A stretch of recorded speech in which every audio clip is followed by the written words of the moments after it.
The history of New Mexico is based on both archaeological evidence, attesting to varying cultures of humans occupying the area of New Mexico since approximately 9200 BCE, and written records. The earliest peoples had migrated from northern areas of North America after leaving Siberia via the Bering Land Bridge. Artifacts and architecture demonstrate ancient complex cultures in this region. The first written records of the region were made by the Spanish Conquistadors, who encountered Native American Pueblos when they explored the area in the 16th century. Since that time, the Spanish Empire, Mexico, and the United States have claimed control of the area. Native Americans maintained their independence in many parts of the region despite this, with the last Indian Wars taking place in the West in the late 19th century. The area was governed as New Mexico Territory until 1912, when it was admitted as a state. The relatively isolated state had an economy dependent on mining. Its residents and government suffered from a reputation for corruption and extreme traditionalism. New Mexico introduced the atomic age in 1945, as the first nuclear weapons were developed by the federal government in the research center it established at Los Alamos. Ethnically, the state has historically been divided among Native American, Hispanic and Anglo elements, the latter mostly migrants from Texas in the early years. Native American settlements. Human occupation of New Mexico stretches back at least 11,000 years to the Clovis culture of hunter-gatherers. They left evidence of the campsites and stone tools. After the invention of agriculture, the land was inhabited by the ancient Pueblo peoples, who built houses out of stone or adobe bricks. They experienced a golden age around AD 1000, but climate change led to migration and cultural evolution. For those people arose the historic Pueblo peoples, who lived primarily along the few major rivers. The most important rivers are the Rio Grande, the Pecos, the Canadian, the San Juan, and the Gila. Prehistoric New Mexicans Pueblos. The Pueblo people built a flourishing sedentary culture in the 13th century CE, constructing small towns in the valley of the Rio Grande and pueblos nearby. By about 700 to 900 AD, the Pueblo began to abandon ancient pit houses dug in cliffs and to construct rectangular rooms arranged in apartment-like structures. By 1050 AD, they had developed planned villages composed of large terraced buildings, each with many rooms. These apartment house villages were often constructed on defensive sites on ledges of massive rock, on flat summits, or on steep-sided mesas, locations that would afford the Anasazi protection from the northern enemies. The largest of these villages, Pueblo Bonito, in the Chaco Canyon of New Mexico, contained around 700 rooms in 5 stories and may have housed as many as 1,000 persons. No larger apartment house-type construction would be seen on the continent until 19th century Chicago and New York. Then, around 1150, Chaco-Anasazi society began to unravel. Long before the Spanish arrival, descendants of the Anasazi were using irrigation canals, check dams and hillside terracing as techniques for bringing water to what had for centuries been an arid, agriculturally marginal area. At the same time, the ceramic industry became more elaborate. Cotton replaced yucca fiber as the main clothing material, and basket weaving became more artistic. The Spanish encountered Pueblo civilization and elements of the Athabascans in the 16th century. Cabeza de Vaca in 1535, one of only 4 survivors of the Panfilo de Narvaez expedition of 1527, tells of hearing Indians talk about fabulous cities somewhere in New Mexico. Fray Marcos enthusiastically identified these as the fabulously rich 7 cities cities of Cibola, the mythical 7 cities of gold. Francisco Vasquez de Coronado led a massive expedition to find these cities in 1540 to 1542. Coronado camped near an excavated pueblo today preserved as Coronado National Memorial in 1541. The Spanish maltreatment of the Pueblo and Athabascan people that started with their explorations of the upper Rio Grande Valley led to hostility that impeded the Spanish conquest of New Mexico for centuries. The 3 largest pueblos of New Mexico are Zuni, Santo Domingo, and Laguna.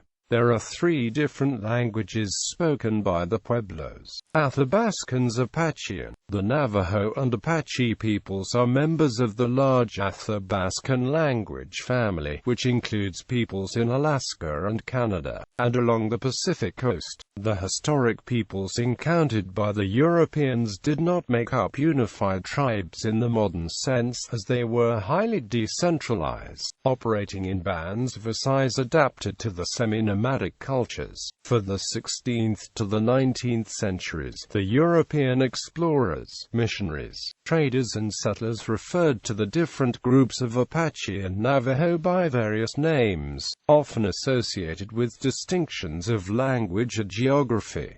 The people identified as Diné, which means the people. The Navajo and Apache made up the largest non-Pueblo Indian group in the Southwest. These 2 tribes led nomadic lifestyles and spoke the same language. Some experts estimate that the semi-nomadic Apache were active in New Mexico in the 13th century. Spanish records indicated that they traded with the Pueblo. Various bands or tribes participated in the Southwestern Revolt against the Spanish in the 1680s. By the early 18th century, the Spanish had built a series of over 25 forts to protect themselves and subjugated populations from the traditional raiding parties of the Athabascan. The Navajo Nation, with more than 300,000 citizens, the largest federally recognized tribe in the United States, is concentrated in present-day northwestern New Mexico and northeastern Arizona. The Mescalero Apache live east of the Rio Grande. The Jicarilla Apache live west of the Rio Grande. The Chiricahua Apache lived in southwestern New Mexico until the late 19th century. Colonial period. Spanish exploration and colonization. Francisco Vasquez de Coronado assembled an enormous expedition at Compostela, Mexico in 1540 to 1542 to explore and find the mythical 7 golden cities of Cibola, as described by Cabeza de Vaca, who had just arrived from his 8-year ordeal of survival. He traveled mostly overland traveling from Florida to Mexico. Cabeza de Vaca and 3 companions were the only survivors of the Panfilo de Narvaez expedition of June 17, 1527 to Florida, losing 80 horses and several hundred explorers. These 4 survivors had spent 8 arduous years getting to Sinaloa, Mexico on the Pacific coast, and had visited many Indian tribes. Coronado and his supporters sank a fortune in this ill-fated enterprise. They took 1,300 horses and mules for riding and packing, and hundreds of head of sheep and cattle as a portable food supply. Coronado's men found several adobe pueblos in 1541, but no rich cities of gold. Further widespread expeditions found no fabulous cities anywhere in the southwest or Great Plains. A dispirited and now poor Coronado and his men began the journey back to Mexico, leaving New Mexico behind. It is likely that some of Coronado's horses escaped, to be captured and adopted for use by Plains Indians. Over the next 2 centuries, they made horses at the center of the nomadic cultures. Only 2 of Coronado's horses were mares. More than 50 years after Coronado, Juan de Onate came north from Mexico with 500 Spanish settlers and soldiers and 7,000 head of livestock. founding the first Spanish settlement in New Mexico on July 11, 1598. The governor named the settlement San Juan de los Caballeros. This means St. John of the Knights. San Juan was in a small valley. Nearby, the Chama River flows into the Rio Grande. Oneid pioneered El Camino Real de Tierra Adentro, the royal road of the interior land, a 700-mile trail from the rest of New Spain to his remote colony. Oneid was appointed as the first governor of the new province of Santa Fe de Nuevo Mexico. Although he intended to achieve the total subjugation of the natives, Oneid noted in 1599 that the Pueblo live very much the same as do, in houses with 2 and 3 terraces.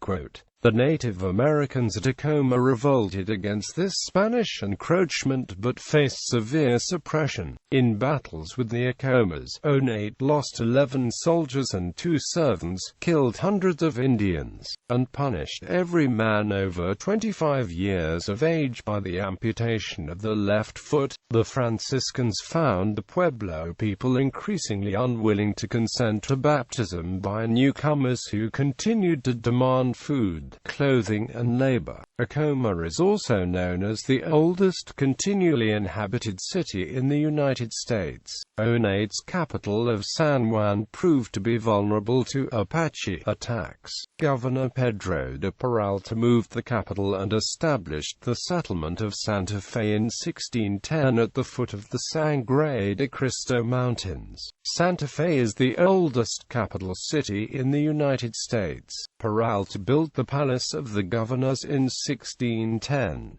Although the colony failed to prosper, some Catholic missions survive. Spanish settlers arrived at the site of Albuquerque in the mid-17th century. Missionaries attempted to convert the natives to Christianity, but had little success. Contemporary scholars believe that the objective of Spanish rule of New Mexico was the full exploitation of the native population and resources. As Frank Magnet writes, governors were a greedy and rapacious lot whose single-minded interest was to wring as much personal wealth from the province as the terms allowed. They exploited Indian labor for transport, sold Indian slaves in New Spain, and sold Indian products, and other goods manufactured by Indian slave labor. The exploitative nature of Spanish rule resulted in their conducting nearly continuous raids and reprisals against the nomadic Indian tribes on the borders, especially the Apache, Navajo, and Comanche. Franciscan missionaries accompanied Oneid to New Mexico. Afterward, there was a continuing struggle between secular and religious authorities. Both colonists and the Franciscans depended upon Indian labor, mostly the Pueblo, and competed with each other to control a decreasing Indian population. They suffered high mortality because of infectious European diseases, to which they had no acquired immunity, and exploitation that disrupted their societies. The struggle between the Franciscans and the civil government came to a head in the late 1650s. Governor Bernardo López de Mendizabal and his subordinate Nicolas de Aguilar forbade the Franciscans to punish Indians or employ them without pay. They granted the Pueblo permission to practice the traditional dances and religious ceremonies. After the Franciscans protested, López and Aguilar were arrested, turned over to the Inquisition, and tried in Mexico City. Thereafter, the Franciscans reigned supreme in the province. Pueblo dissatisfaction with the rule of the clerics was the main cause of the Pueblo Revolt. The Spanish in New Mexico were never able to gain dominance over the Indian peoples who lived among and surrounded them. The isolated colony of New Mexico was characterized by elaborate webs of ethnic tension, friendship, conflict, and kinship among Indian groups and Spanish colonists. Because of the weakness of New Mexico, rank-and-file settlers in outlying areas had to learn to coexist with Indian neighbors without being able to keep them subordinate. The Pueblo Indians were the first group to challenge Spanish rules significantly. Later, the Nomadic Indians, especially the Comanche, mounted attacks that weakened the Spanish Pueblo Revolt of 1680.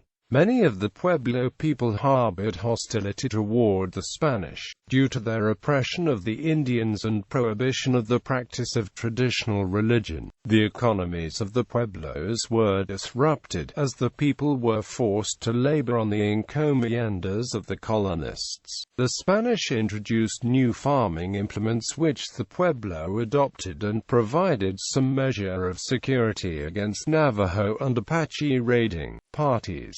The Pueblo lived in relative peace with the Spanish from the founding of the northern New Mexican colony in 1598. In the 1670s, drought swept the region, causing famine among the Pueblo, and attracting increased attacks from neighboring nomadic tribes trying to gain food supplies. Spanish soldiers were unable to defend the settlements adequately. At the same time, European-introduced diseases caused high mortality among the natives, decimating the communities. Dissatisfied with the protective powers of the Spanish crown and its god of the Catholic Church, the Pueblo returned to their old gods. This provoked a wave of repression on the part of Franciscan missionaries. Following his arrest on a charge of witchcraft and subsequent release, Pope planned and orchestrated the Pueblo Revolt. After being freed, Pope moved to Taos and planned a Pueblo war against the Spaniards. He dispatched runners to all the Pueblos carrying knotted cords, the knot signifying the number of days remaining until the appointed day for them to rise together against the Spaniards. Hearing that the Spaniards had learned of these plans, Pope ordered the attacks advanced to August 13th.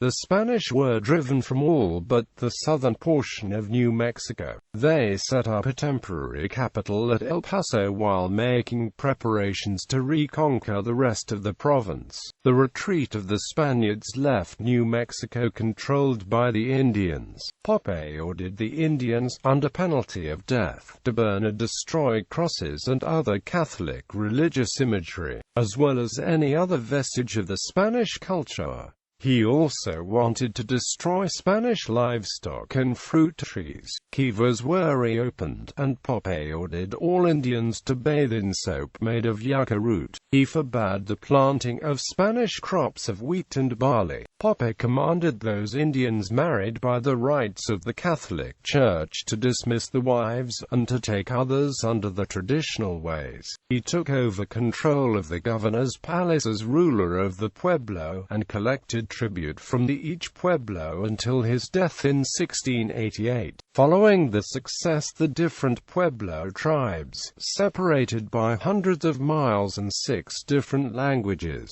quarreled as to who would occupy Santa Fe and rule over the territory. These power struggles, combined with raids from nomadic tribes and a 7-year drought, weakened the Pueblo strength. In July 1692, Diego de Vargas led Spanish forces that surrounded Santa Fe, where he called on the Indians to surrender, promising clemency if they would swear allegiance to the King of Spain and return to the Christian faith. The Indian leaders gathered in Santa Fe, met with de Vargas, and agreed to peace. While developing Santa Fe as a trade center, the returning settlers founded Albuquerque in 1706, naming for the viceroy of New Spain, the Duke of Albuquerque. Prior to its founding, Albuquerque consisted of several haciendas and communities along the lower Rio Grande. The settlers constructed the Iglesia de San Felipe Neri. Development of ranching and some farming in the 18th century were the basis for the culture of many of the state's still flourishing Hispanics. While the Pueblo achieved a short-lived independence from the Spaniards, they gained a measure of freedom from future Spanish efforts to impose a culture and religion following the Reconquest. The Spanish issued substantial land grants to each pueblo, and appointed a public defender to protect the rights of the Indians and argue the legal cases in the Spanish courts. Spanish relations with nomadic Indians. For the date of the founding of New Mexico, the Pueblo Indians and Spanish settlers were plagued by hostile relationships with nomadic and semi-nomadic Navajo, Apache, Ute, and Comanche Indians. These tribes raided the more sedentary peoples for livestock, food supplies and stores, and captives to ransom or use as slaves. The southwestern Indians developed a horse culture, raiding Spanish ranches and missions for the horses, and ultimately breeding and raising their own herds.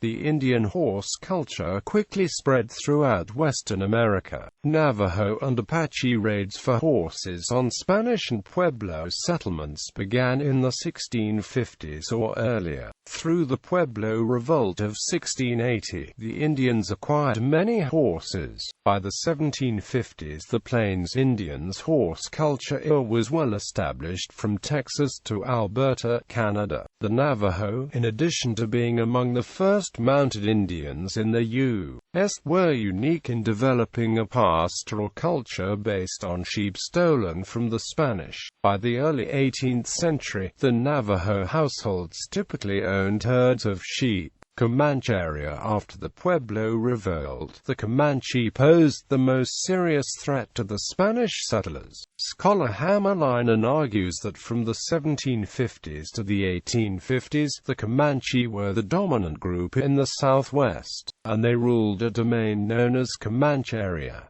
Hammerleinen calls it an empire. Confronted with Spanish, Mexican, French, and American outposts on the periphery in New Mexico, Texas, Louisiana, and Mexico, they worked to increase their own safety, prosperity and power. The Comanche used the military power to obtain supplies and labor from the Americans, Mexicans, and Indians through cunning, tribute, and kidnappings. The Comanche Empire was primarily an economic construction rooted in an extensive commercial network that facilitated long-distance trade. Dealing with subordinate Indians, the Comanche spread the language and culture across the region. In terms of governance, the Comanche created a decentralized political system based on a raiding, hunting, and pastoral economy. They created a hierarchical social organization in which young men could advance through success in war. In 1706, colonists in New Mexico first recorded the Comanche. By 1719, they were raiding the colony as well as the other Indian tribes. The other tribes had primarily raided for plunder, but the Comanche introduced a new level of violence to the conflict. They preyed on other Indians.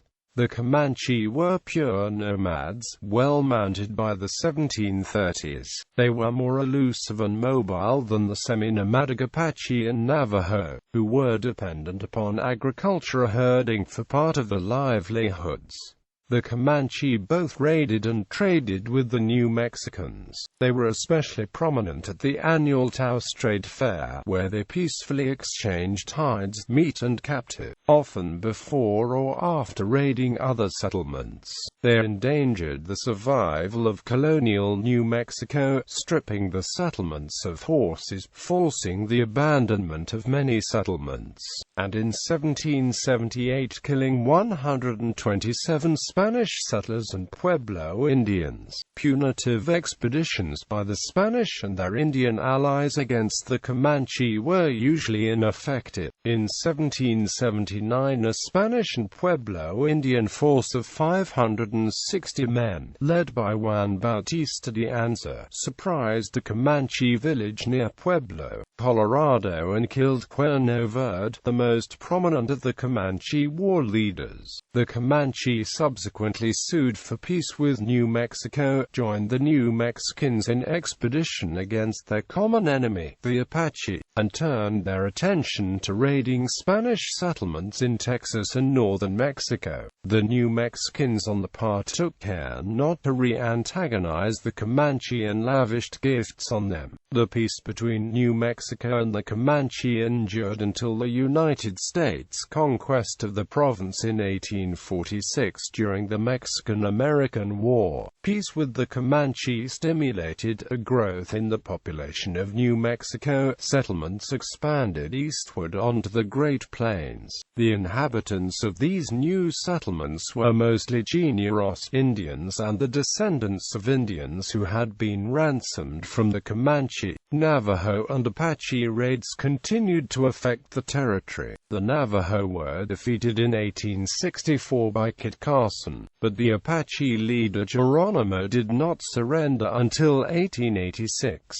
The Ute had earlier allied with the New Mexicans for mutual protection against the Comanche. The Comanche Empire collapsed after the villages were repeatedly decimated by epidemics of smallpox and cholera. Especially in 1849, the population plunged from about 20,000 in the 18th century to 1,500 by 1875, when they surrendered to the U.S. government. The Comanche no longer had the manpower to deal with the U.S. Army and the wave of white settlers who encroached on the region in the decades after the Mexican-American War ended in 1848. U.S. exploration. Following Lewis and Clark, many men started exploring and trapping in the western parts of the United States. Sent out in 1806, Lt. Zebulon Pike's orders were to find the headwaters of the Arkansas and Red Rivers. He was to explore the southwestern part of the Louisiana Purchase. In 1807, when Pike and his men crossed into the San Luis Valley of northern New Mexico, they were arrested and taken to Santa Fe, and then sent south to Chihuahua, where they appeared before the Commandant General Salcedo. After 4 months of diplomatic negotiations, Pike and his men were returned to the United States, under protest. Across the Red River at Natchitoches,